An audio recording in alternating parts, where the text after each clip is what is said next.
नमस्कार मित्रांनो, मराठी सिनेविश्व या यूट्यूब चॅनलमध्ये आपलं हार्दिक स्वागत। आज आपण बोलणार आहोत सुप्रसिद्ध सिने अभिनेते रवींद्र महाजन यांच्या संबंधी। रवींद्र महाजन हे मराठी चित्रपटसृष्टीतील एक लोकप्रिय आणि देखणे अभिनेते होते।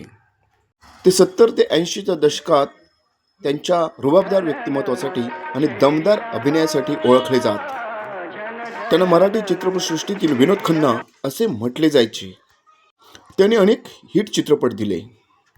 रवींद्र महाजन यांचा जन्म 1949 रोजी पुणे येथे झाला होता। त्यांना हँडसम हंक, चॉकलेट बॉय म्हणून प्रसिद्धी मिळाली। विनोद खन्ना यांच्याशी साम्य असल्यामुळे त्यांना मराठी विनोद खन्ना म्हटले जायचे।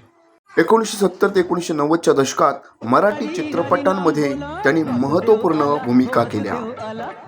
सत्तेसाठी काहीही, कॅरी ऑन मराठा, मुंबईचा फौजदार यासारखे अनेक सुपरहिट चित्रपट त्यांनी केले।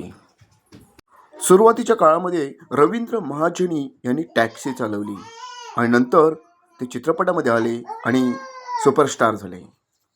प्रचंड लोकप्रियता मिळवली। वयाच्या 77व्या वर्षी एका बंद खोलीत त्यांचा मृतदेह आढळला। त्यामुळे मराठी चित्रपटसृष्टीत शोककळा पसरली। म्हणजेच 11 जुलै 2023 मध्ये तळेगाव दाभाडे पुणे येथे त्यांचा मृत्यू झाला।